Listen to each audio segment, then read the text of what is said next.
Hey guys, I'm Meteorologist Chris Tomer. Let's talk some mountain weather, and we'll look all the way out through Thanksgiving into this upcoming weekend and see what's there. We'll start with the satellite over the Pacific. There are two areas to watch. The one in the north there in the North Pacific is just part of a long string of storm systems that will affect the Pacific Northwest, British Columbia, and western Alberta. I mean, that's where the bulk of the snow, the biggest totals are going to be over the next 5 to 7 days. This cutoff low will have some impact on southern Colorado and also northern New Mexico. So let's look at the future positions of where this precipit's going to be. This is the American GFS model. Let's go into Monday morning. I'll start it off right here. And notice there's really nothing across the west. It's all up into British Columbia and also western Alberta.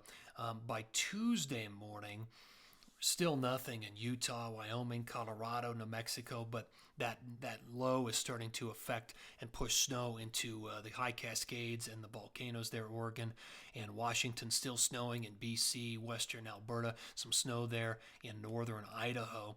Let's move into Wednesday morning. Now by Wednesday morning, that southern low is starting to affect southern Colorado, northern New Mexico, while that northern low is pushing snow down into the Tetons and the Wasatch, but it looks light.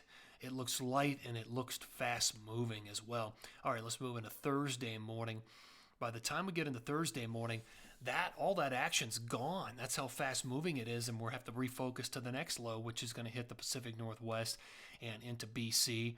All right, let's move into Friday morning. So this is Friday morning. That's the only game in town. I mean, that Pacific low pushing snow into Idaho, western Montana, BC still getting snow. One more stop into Saturday morning, and that's it. I mean, there's just not a lot in the forecast for most of the Intermountain West during this upcoming week. In fact, here is what I'm thinking as far as accumulation numbers. I mean, right away you can see where the big numbers are going to be, and this will run us from now through 11 p.m. on Saturday. Mid-mountain totals 1 to 2 feet. Pacific Northwest, Rainier to Baker to Stevens, maybe even 3 feet in Whistler. I'll show you my snow plume for that coming up.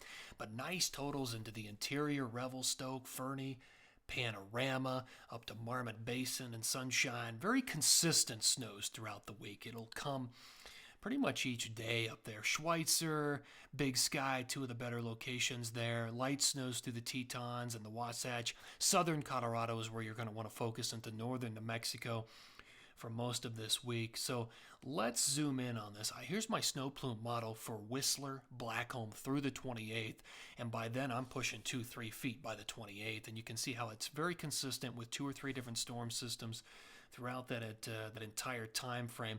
What about Wolf Creek in southern Colorado? Thinking 8 to 10 inches, and you can see how it accumulates.